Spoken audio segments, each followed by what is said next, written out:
विराज को देखकर वह किसी फूल की तरह खिल उठी थी। विराज भी उसे अपलक देखता रहा। फोन पर उनकी घंटों बातें होती थीं, लेकिन इस तरह से अकेले में पहली बार मिले थे। मुस्कुराते हुए विराज जल्दी से अनीता के पास पहुंचा और हल्के हाथों से उसे गले से लगा लिया। अनीता भी अपनी भावनाओं पर काबू ना रख सकी। उसने भी धीरे से विराज को पकड़ लिया। नमस्कार दोस्तों, किरण वाई की कहानियाँ चैनल में आपका स्वागत है। इस कहानी का पूरा आनंद लेने के लिए इसका पहला पार्ट जरूर देखें। पिछले वीडियो में आपने देखा कि लखनऊ के पास एक कस्बे के बड़े जमींदार देवराज जी का इकलौता पोता विराज अब एक बड़ा ऑफिसर बन चुका था। जब वह इंजीनियरिंग कॉलेज में पढ़ रहा था, तभी उसकी दादी बहुत बीमार पड़ी। अपनी आंखों के आगे पोते की शादी देखने की उनकी प्रबल इच्छा के कारण देवराज जी ने अपने पोते का विवाह एक इज्जतदार मध्यम वर्गीय परिवार की बेटी रागनी के से कर दिया। रागनी बहुत ही सुंदर व संस्कारी लड़की थी। विवाह के बाद उसकी पढ़ाई 10वीं कक्षा से आगे नहीं हो पाई। देवराज जी का निधन हो गया तो विराज की मां कामनी, जो पहले से ही विराज और रागनी की शादी के विरुद्ध थी, विराज के ऑफिसर बनते ही उन्होंने विराज और कामनी के तलाक का फैसला कर लिया। अब आगे। कामनी तो शुरू से ही रागनी को बिल्कुल पसंद नहीं करती थी, क्योंकि उन्हें कम पढ़ी लिखी रागनी अपने बेटे के योग्य नहीं लगती थी। शादी में रागनी जब विदा होकर अपनी ससुराल आई थी, एक दिन की मुलाकात में ही रागनी और विराज का प्रेम परवान चढ़ने लगा। बचपन का प्रेम था, इसलिए जल्दी जड़ें पकड़ने लगा।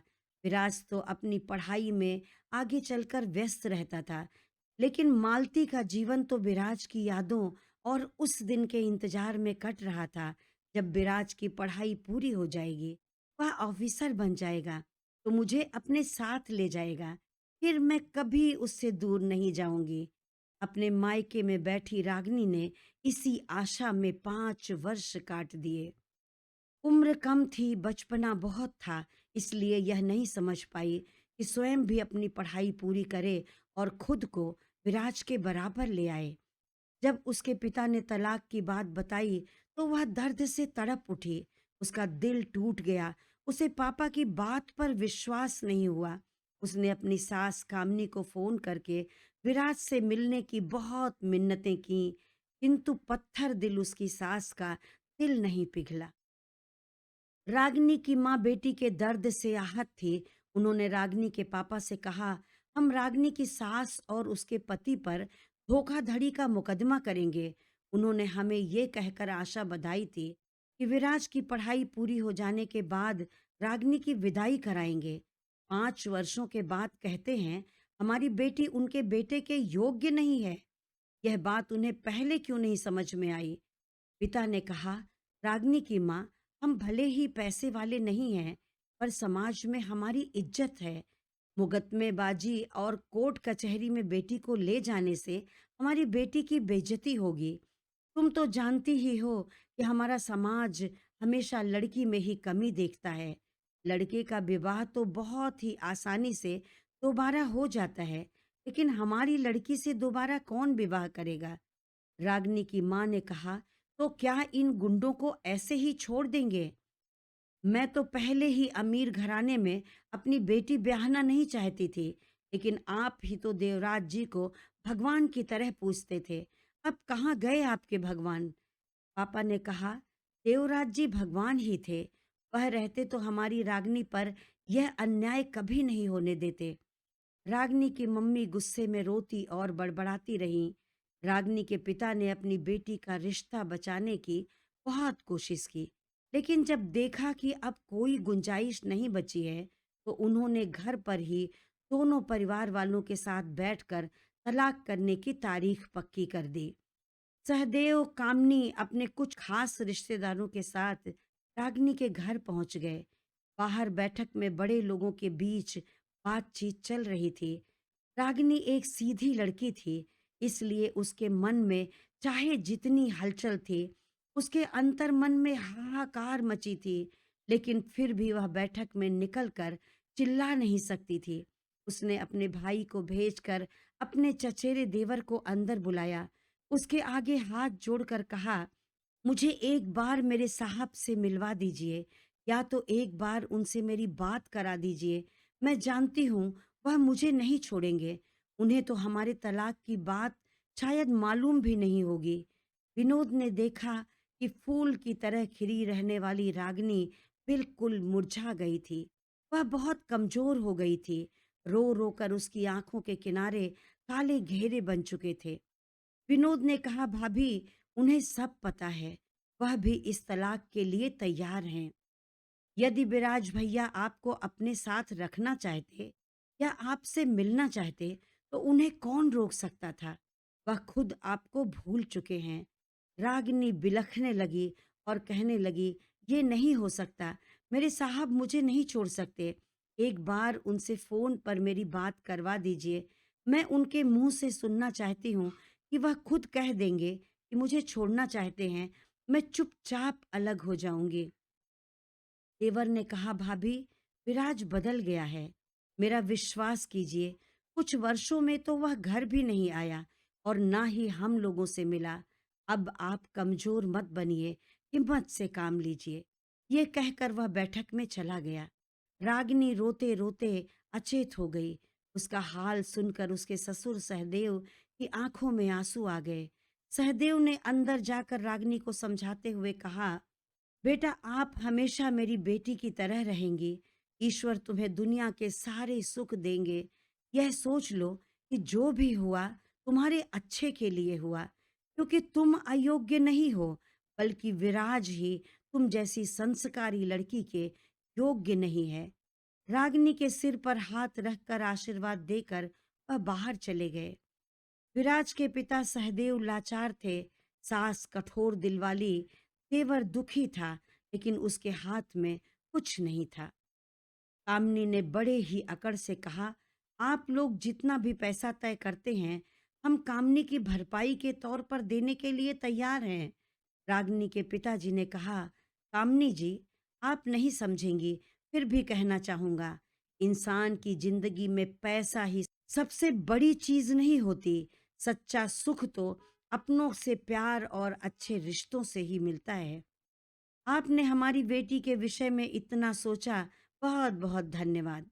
उनके बीच में बैठे हुए एक बड़े बुजुर्ग ने कामनी से पूछा, हमारी बेटी बस एक बार आपके घर गई थी। ऐसा क्या हुआ कि आपने एक लड़की की जिंदगी बर्बाद करने का इतना बड़ा फैसला ले लिया। कामनी ने कहा, लड़की जात है, हम उसकी कमियां बताने लगे तो उसकी बदनामी होगी। जब उसके माता पिता तैयार हैं तो चुपचाप खामोशी से तलाक हो जाने दीजिए। सहदेव ने गुस्से से कामनी को टोकते हुए कहा, अब आप शांत होकर बैठ जाइए। जो करना था वह आप कर चुकी हैं। तलाक का पेपर साइन हो गया। रागिनी विराज की जिंदगी से निकल गई। कामनी विराज विजयी मुद्रा में कार में बैठी मन में सोच रही थी, बड़ी आई थी मेरे बेटे को मुझसे छीनने वाली। वह मेरा बेटा है, उससे मुझे कोई अलग नहीं कर सकता। कुछ वर्ष बीत गए। अभी तक कामनी ने विराज की दूसरी शादी नहीं की। इधर रागिनी के पिता ने अच्छा घर वर खोजकर रागिनी को समझा बुझाकर उसका दूसरा विवाह कर दिया। कुछ महीनों के बाद रागिनी ने एक पुत्र को जन्म दिया। अब उसकी जिंदगी सुख से बीत रही थी। इधर विराज का ट्रांसफर लखनऊ में हो गया था। विराज के पास धन दौलत, बड़ा पद, सब कुछ था। धीरे धीरे उसके पास दोस्तों का एक ग्रुप बन गया था, जिसमें उन्हीं की तरह शराब की शौकीन लड़कियां भी शामिल थीं, जो समय समय पर बड़े होटलों में पार्टियां किया करते। पैसे की कमी नहीं थी, पानी की तरह बहाया जाने लगा। सच्चाई है कि एक बार इंसान जब बेलगाम हो जाता है तो किसी भी सीमा तक जाने में उसे परहेज नहीं होता। विराज का भी यही हाल था। कामनी ने विराज को जितने कठोर अनुशासन में पाला था, रागनी से दूर करने के लिए उसे उतना ही अनुशासनहीन बना दिया था। एक बार दिल्ली के पास गुरुग्राम में कामनी के एक रिश्तेदार की बेटी की शादी थी, जिसमें शामिल होने के लिए कामनी और विराज दिल्ली पहुंचे। वहां पर उनकी मुलाकात दुल्हन के ही एक रिश्तेदार प्रोफेसर साहब के परिवार से हुई। प्रोफेसर साहब का छोटा सा शिक्षित और सभ्य परिवार था। एक बेटा विजय जो कि डॉक्टर था और एक बेटी अनीता जिसकी एलएलबी की पढ़ाई अब पूरी होने वाली थी। कामनी और विराज ने जब अनीता को देखा तो देखते रह गए। सुंदर नाक नक्श वाली कोरी चिट्टी अनीता हंस हंस कर जब बातें करती तो उसका आत्मविश्वास देखते ही बनता था। उसके चेहरे पर किसी भी तरह की हिचक या संकोच दिखाई नहीं देता और जब वह खिलखिलाकर हंसती तो सबका मन मोह लेती। विराज ने देखा कि कभी-कभी सबसे नजरें बचाकर अनीता भी विराज को देख लेती थी। विराज का व्यक्तित्व भी बहुत ही आकर्षक था। बहुत ही शालीनता से बात करने का उसका लहजा सबको प्रभावित करता था। जब विवाह का आयोजन संपन्न हो गया तो अगले दिन कामनी अपने रिश्तेदार के घर गई और बातों बातों में प्रोफेसर साहब के बेटी अनीता की शादी के विषय में अपने रिश्तेदार से पूछा। दुल्हन के पिता ने कहा, हाँ, अनीता बिटिया की पढ़ाई पूरी हो रही है। प्रोफेसर साहब अब उसकी शादी के लिए लड़का खोज रहे हैं। कामनी ने विराज और अनीता के रिश्ते की बात की तो उनके रिश्तेदार ने कहा, मैं प्रोफेसर साहब से बात करूंगा, फिर आपको बताऊंगा कि उनका क्या विचार है। इस प्रकार से कामनी के रिश्तेदार ने एक दिन प्रोफेसर साहब से अनीता के लिए विराज के रिश्ते की बात करते हुए कहा, भाई साहब, ऊपर वाला जब मेहरबान होता है तो छप्पर फाड़ कर देता है। हमारी अनीता इतनी किस्मत वाली है कि उसके लिए इतना अच्छा रिश्ता खुद चल कर आया है। प्रोफेसर साहब भी कामनी की इच्छा सुनकर बहुत खुश हुए। उन्होंने कहा कि अनीता और उसकी मम्मी से बात करके बताऊंगा। विराज की शिक्षा, उसका पद और परिवार की धन दौलत से प्रोफेसर साहब का पूरा परिवार बहुत प्रभावित था। दोनों परिवारों की बातचीत आगे बढ़ी। एक बात और थी, कामनी ने विराज की पहली शादी के विषय में उन लोगों से कोई चर्चा नहीं की थी। अब लड़का और लड़की को एक दूसरे से मिलने और पसंद करने की बात आई। एक होटल में दोनों परिवार इकट्ठा हुआ। विराज और अनीता हाथ मिलाते हुए एक दूसरे को देखकर मुस्कुरा पड़े। बात साफ थी कि दोनों ही एक दूसरे को पसंद आ गए थे। विराज अनीता से बहुत ही सलीके से पेश आ रहा था। हमेशा अभिमान में डूबी रहने वाली कामनी जी की आवाज से तो शहद टपक रहा था। थोड़ी देर बाद विराज ने अपना हाथ बढ़ाते हुए अनीता से कहा, क्या हम बाहर पूल साइड पर बैठकर थोड़ी देर बात कर सकते हैं? अनीता ने कहा, श्योर, क्यों नहीं। दोनों ने अपने परिवार को एक्सक्यूज कहा और बात करते हुए बाहर लॉन तक पहुंचे। विराज ने अनीता के लिए बड़े अदब से झुककर एक कुर्सी खींची। अनीता ने बड़ी अदा से उसे थैंक्स कहा और मुस्कुराते हुए बैठ गई। विराज उसके सामने दूसरी कुर्सी पर बैठ गया। थोड़ी देर इधर उधर की बातें करते रहे। उसके बाद विराज ने अनीता से पूछा, तो आपने क्या सोचा है? अनीता ने कहा, किस बारे में? विराज ने कहा, शादी के बारे में। अनीता ने कहा, वैसे तो इतनी देर में किसी को पूरी तरह से समझा नहीं जा सकता। फिर भी लड़की के माता पिता तो लड़के का परिवार और नौकरी, धन दौलत और मान मर्यादा देखते हैं। लेकिन एक लड़की के तौर पर मुझे आपका व्यवहार बहुत पसंद है। आपके व्यक्तित्व से मैं बहुत प्रभावित हूँ। यह कहकर अनीता ने शर्माते हुए अपनी निगाह झुका ली। अनीता ने धीरे से पूछा, मेरे बारे में आपका क्या विचार है? विराज ने मुस्कुराते हुए कहा, आपको देखकर और आपसे मिलकर कोई अभागा ही होगा जो जीवन भर के लिए आपका साथ ना चाहे। मैंने तो पहली ही नज़र में आपको अपना जीवन साथी बनाने का ख्वाब देख लिया था, यदि आप चाहें तो। अनीता हंसने लगी। विराज ने इधर उधर देखा। एक टेबल पर फ्लावर पॉट में कुछ फूल रखे थे। एक फूल उठाकर अनीता के सामने झुककर बड़े ही मोहक अंदाज में बोला, आप मेरी जीवन संगिनी बनेंगी। अनीता ने शर्माते हुए फूल पकड़कर कहा, मेरा सौभाग्य होगा कि मुझे जीवन भर के लिए आपका साथ मिले। विराज अपनी कुर्सी पर बैठ गया। अनीता ने देखा कि थोड़ी देर बाद वह जाने किस गहरे विचार में डूब गया। अनीता ने पूछा, क्या हुआ? आप कहाँ खो गए? विराज ने बड़ी गंभीरता से कहा, अनीता, जब हमने एक दूसरे के साथ जीवन बिताने का निर्णय ले लिया है, तो हमारे बीते हुए कल और आज की बातों में पूरी पारदर्शिता होनी चाहिए। अनीता चौंक कर बोली, विराज, हम मॉडर्न सोच के हैं। हमारे बीते हुए कल से एक दूसरे को कुछ लेना देना नहीं है। यहाँ तक कि यदि पहले तुम्हारा किसी से अफेयर रहा हो, तो उसमें मुझे कोई आपत्ति नहीं है। लेकिन हाँ, शादी के बाद एक दूसरे के प्रति हम पूरी तरह से वफादार रहें, यह बहुत जरूरी है। विराज ने कहा, अनीता, जब मैं इंजीनियरिंग कॉलेज में गया, शायद 19 वर्ष का था, तो मेरी दादी बहुत बीमार पड़ी। उनकी इच्छा पूरी करने के लिए दादाजी ने मेरी शादी एक बहुत कम उम्र की लड़की से कर दी। वह विदा होकर हमारे घर 2 दिन के लिए आई थी, लेकिन हमारा आपस में कोई संबंध नहीं बना। उसने 10वीं के बाद अपनी पढ़ाई छोड़ दी। फिर दोनों परिवार वालों की सहमति से 2 वर्ष पूर्व हमारा तलाक हो गया।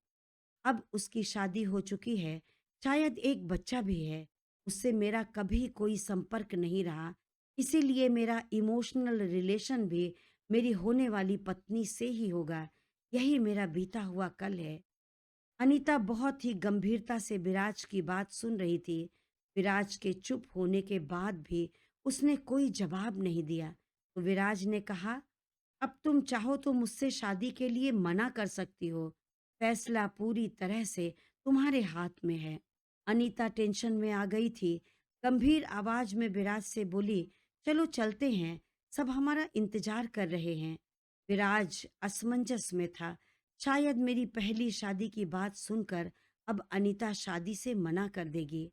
जब वह लोग अपने परिवार वालों के पास पहुंचे, तो उनको चुप देखकर दोनों परिवार वाले कुछ घबरा गए, क्योंकि इस शादी के लिए सब खुशी-खुशी तैयार थे। विराज ने कहा, हम दोनों अपने-अपनी फैमिली से अकेले में बात करना चाहते हैं। अनीता ने चौंक कर विराज की ओर देखा। कामनी कुछ-कुछ समझ गई थी। उसे विराज के ऊपर बहुत गुस्सा आया। उधर अनीता ने अपनी मम्मी-पापा और भाई को जब विराज की पहली शादी के बारे में बताया, तो उसके भैया ने कहा, लड़के की पहले ही एक शादी टूट चुकी है। हमारी अनीता को इससे भी अच्छे रिश्ते मिलेंगे। हम विराज से अपनी बहन की शादी बिल्कुल नहीं करेंगे। उसकी मम्मी ने कहा, बेटा, तुम सही कहते हो। पता नहीं विराज कितना सच बोल रहा हो। पता नहीं किस कारण से इनका रिश्ता टूटा हो। ऐसे लोगों का क्या भरोसा। दूसरी से भी दिल भर जाए तो उसे भी छोड़ देगा। प्रोफेसर साहब ने कहा, अनीता से पूछो, उसे विराज की बातों में कितनी सच्चाई नजर आती है। हम सब अनीता की ओर देखने लगे। अनीता चुपचाप बैठी गहरी सोच में डूबी हुई थी। उसके पापा बगल में बैठते हुए बोले, बेटा, जो तुम कहोगे हम वही करेंगे। तुम बताओ, तुम्हारा क्या निर्णय है? अनीता ने कहा, पापा, यदि विराज के मन में कोई छल कपट होता, तो वह अपनी पहली शादी की बात अभी भी हमसे छुपा सकता था। एक बार शादी हो जाने के बाद हमें पता भी चलता, तो हम क्या कर लेते। लेकिन उसने ऐसा नहीं किया। उसकी इसी सच्चाई के कारण मेरा मन उस पर विश्वास करने को कहता है। भाई बोला, देख बहन, कोई जल्दी नहीं है। पहले उसकी पहली शादी के बारे में सब सच्चाई पता कर लेंगे, तभी शादी का फैसला लेंगे। अनीता ने कहा, उससे क्या फायदा होगा भाई? अब उस लड़की की शादी हो चुकी है।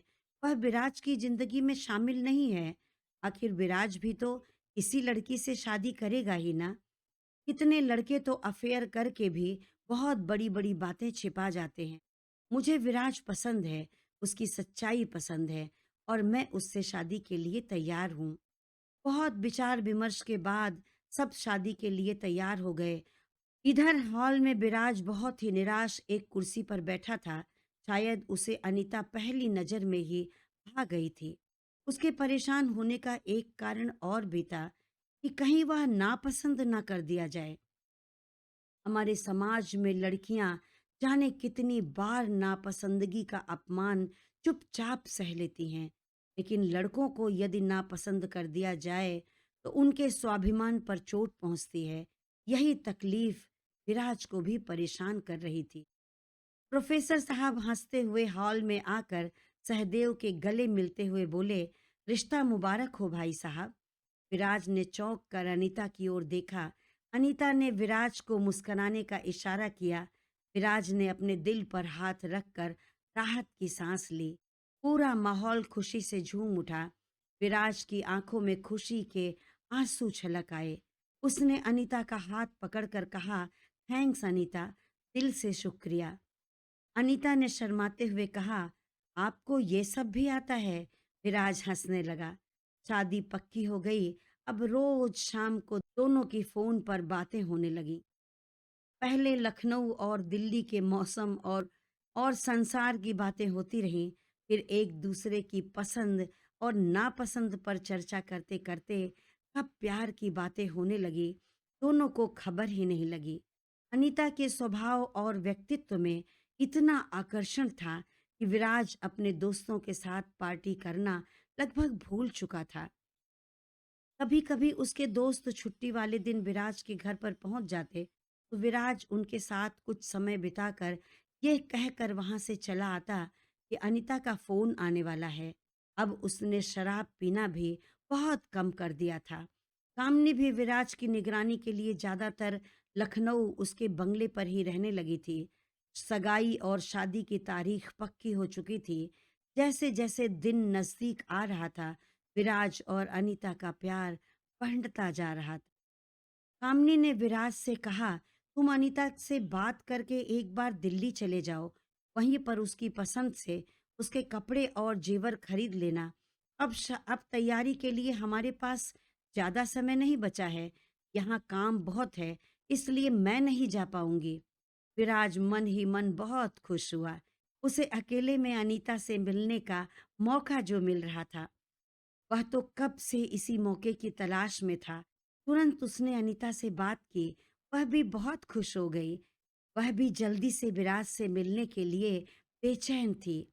शनिवार और रविवार की छुट्टी थी तो विराज शुक्रवार को शाम की ही फ्लाइट से दिल्ली पहुंच गया। अनीता उसे रिसीव करने के लिए एयरपोर्ट पर आई थी। आज उसने पिंक कलर के बहुत ही सुंदर साड़ी पहन रखी थी। उसके बाल कमर तक लहरा रहे थे। विराज को देखकर वह किसी फूल की तरह खिल उठी थी। विराज भी उसे अपलक देखता रहा।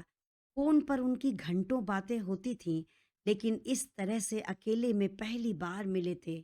मुस्कुराते हुए विराज जल्दी से अनीता के पास पहुंचा और हल्के हाथों से उसे गले से लगा लिया। अनीता भी अपनी भावनाओं पर काबू ना रख सकी।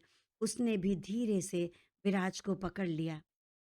वह शर्म से कांप रही थी, लेकिन विराज तो उसके परफ्यूम की खुशबू में डूबा हुआ उससे अलग होना ही भूल गया। थोड़ी देर बाद दोनों को एहसास हुआ तो मुस्कुराते हुए अनीता का हाथ पकड़कर विराज ने कहा, चलो। अनीता उसका हाथ पकड़े हुए उसके साथ चल पड़ी। लड़कियां होती ही इतनी भावुक हैं कि किसी से प्यार हो जाए तो उस पर भरोसा कर लेती हैं। होटल के कमरे में पहुंचकर विराज ने अनीता से कहा, थैंक्स अनीता। अनीता ने हंसते हुए कहा, अब किस बात का थैंक्स कर रहे हो विराज?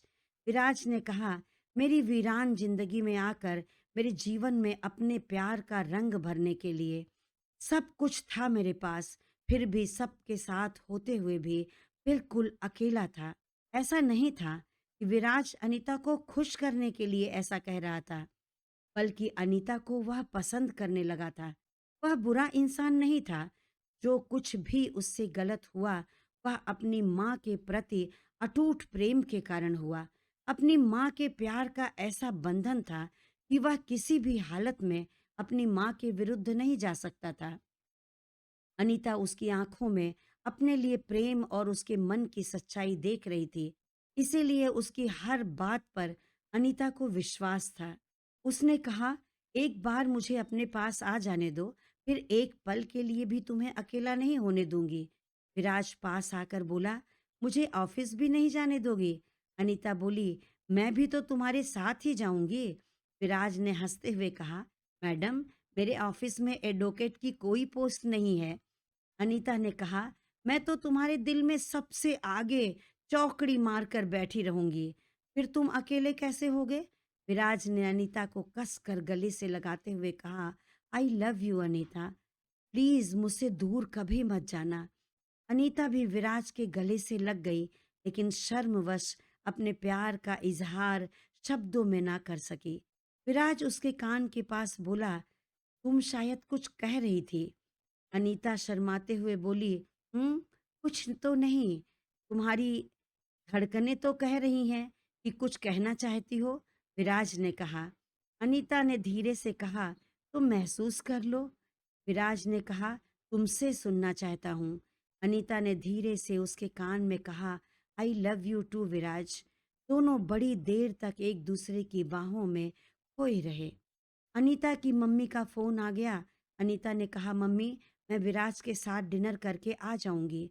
उसकी मम्मी ने कहा, ठीक है, डिनर कर लो, तुम्हारा भाई तुमको लेते हुए आ जाएगा। दोनों बड़ी देर तक लॉन में एक दूसरे का हाथ पकड़े बैठे रहे। जब डिनर में विराज ने अनीता की पसंद का खाना ऑर्डर किया, तो अनीता हंसकर बोली, साहब को मेरी पसंद भी याद गई है। साहब सुनकर विराज ने कहा, साहब नहीं, तुम्हारे मुंह से विराज शब्द में ही बड़ी मिठास है। विराज ऊपर से तो नॉर्मल लग रहा था, लेकिन अनीता के मुंह से निकला साहब शब्द उसके हृदय में तीर की तरह चुभा था। उसके मन में एक टीस उठी और दिल की गहराई में दबी रागनी की छवि उभर आई। वह वॉशरूम के लिए चला गया।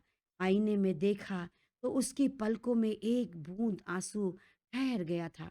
उसने सोचा, रागनी तो अपनी जिंदगी में आगे बढ़ चुकी है, खुश भी है, फिर भी उसका मासूम चेहरा मुझे दर्द क्यों देता है।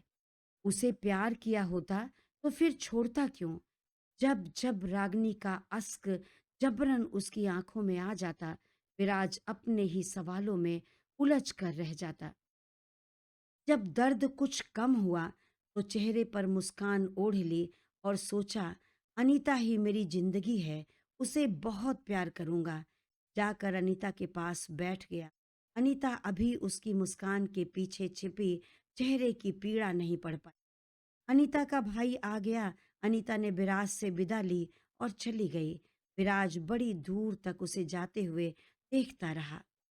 विराज अपने कमरे में आया, सोने की लाख कोशिश की, लेकिन मन में बहुत बेचैनी थी। उसे थोड़ी सी शराब की जरूरत महसूस हुई, जबकि उसने खुद से वादा किया था कि अपने और अनीता के बीच किसी को नहीं आने दूंगा, शराब और दोस्तों को भी नहीं। लेकिन इंसान जब अपने ही हाथों मजबूर हो जाता है, तो कौन रोक सकता है। उसने एक पेग लिया और सोने की कोशिश करने लगा। अभी भी उसकी बाहों में अनीता का एहसास और उसके परफ्यूम की खुशबू थी, लेकिन दिल की गहराई के किसी कोने में छिपा रागनी का मासूम चेहरा उसे बेचैन कर रहा था। रागनी भी उसे साहब कहती थी। एक बार विराज ने कहा, तुम मुझे साहब क्यों कहती हो? मेरा नाम लो। रागनी ने उसे प्यार से अपनी बाहों में लेते हुए कहा, हमारे लखनऊ में पति को प्यार और सम्मान से साहब भी कहते हैं, मुझे अच्छा लगता है जी। उसने रागनी के माथे को चूमते हुए कहा, अब से मैं तुमको साहिबा कहूंगा, ठीक है, चलेगा? रागनी घबरा कर बोल पड़ी, नहीं नहीं, आप मुझे साहिबा नहीं कहेंगे, मैंने आप जैसी पढ़ाई नहीं की है, फिर साहिबा कैसे हुई? विराज ने कहा, अपनी पढ़ाई पूरी कर लो रागनी, फिर हम दोनों साथ नौकरी करेंगे। रागनी बोली, जब तक पढ़ाई नहीं कर लेती, आप तो मुझे श्रीमती जी ही कहिए, जैसे पापा जी मम्मी जी को कहते हैं। मुझे भी बहुत शौक है। विराज उसके भोलेपन पर जोर से हंसने लगा। अपने चेहरे पर आई मुस्कान से उसे आभास हुआ कि अनीता को याद करते हुए उसे रागिनी क्यों याद आई। रागिनी तो उसका बीता हुआ कल है। उसने सोचा, हमारा बीता हुआ कल क्यों हमारी यादों में जिंदा रहता है, क्यों इतनी तकलीफ पहुंचाता है। इसी दर्द को सीने से लगाए वह सो गया। साथियों, कहानी अभी बाकी है। रागिनी विराज के दिल में दर्द बनकर क्यों बैठी थी? क्या अनीता विराज के दिल में छुपे उसके दर्द को समझ पाई? क्या अनीता और विराज की शादी हो पाई? यह सब जानने के लिए अगला वीडियो अवश्य देखें। मेरी कहानी आपको अच्छी लगी हो तो कृपया इसे लाइक कर दें, तथा ऐसी ही और मनोरंजक कहानियाँ सुनने के लिए मेरे चैनल को सब्सक्राइब करके बेल आइकन दबाना ना भूलें। धन्यवाद।